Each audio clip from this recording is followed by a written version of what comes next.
Welcome to visit Chill English Flow channel for learning English conversation. Jack and Soph here. Thank you. Welcome to Chill English Flow.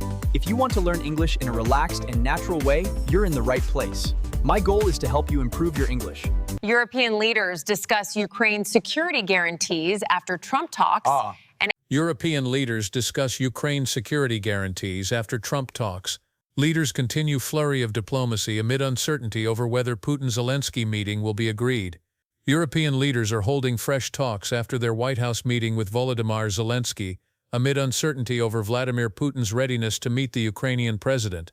The so-called Coalition of the Willing first met virtually, co-chaired by Keir Starmer and Emmanuel Macron, before joining a video conference hosted by the European Council President, Antonio Costa. Europe's flurry of diplomacy after an unprecedented joint visit alongside Zelensky to the White House is aimed at pushing Donald Trump to take a tougher line with Putin.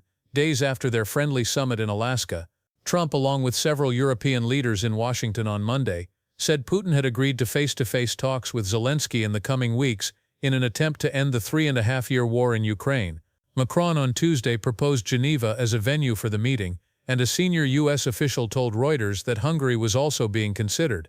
Moscow, however, has yet to confirm that any such meeting, which would be the first between the two leaders since the invasion, is in the works.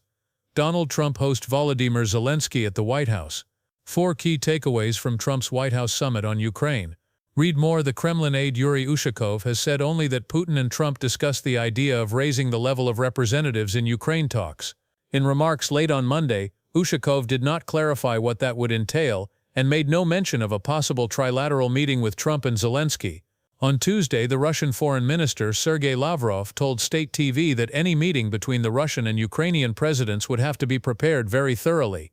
In an interview with Fox News on Tuesday, Trump conceded it was possible that the Russian leader did not want to make a deal.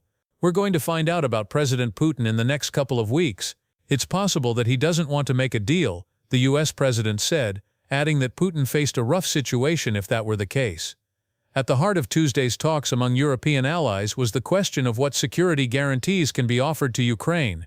On Monday, Zelensky described security guarantees as a key issue, a starting point towards ending the war, and he appreciated Trump's indication that the U.S. was ready to be part of that guarantee.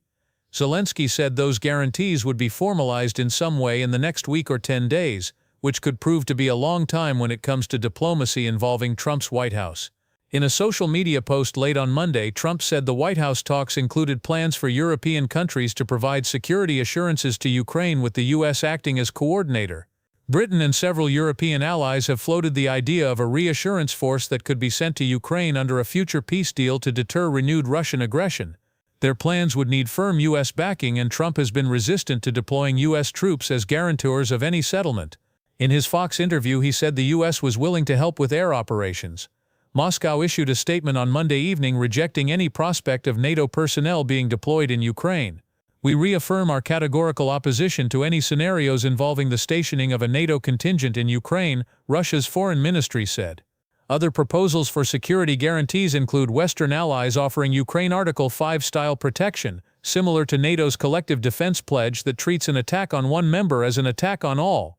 In a statement after Monday's White House meeting, Italy's Prime Minister Giorgia Meloni said that while Ukraine would not be joining NATO, Western allies would commit to a collective security clause that would allow Ukraine to benefit from the support of all its partners, including the United States, ready to take action if it is attacked again. Zelensky has made clear that Ukraine would reject any deal limiting the size of its armed forces, insisting that a strong Ukrainian army must be part of the country's security guarantees. These proposals run counter to the conditions Putin has previously outlined as acceptable for ending the war.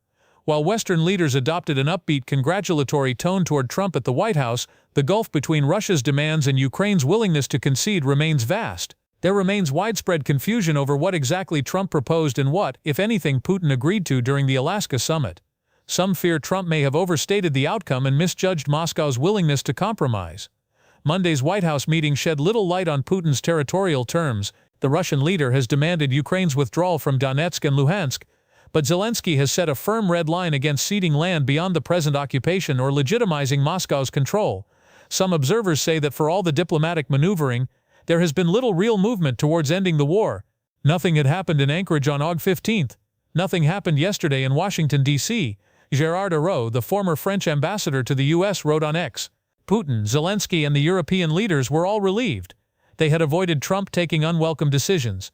It was the triumph of empty vagueness and meaningless commitments.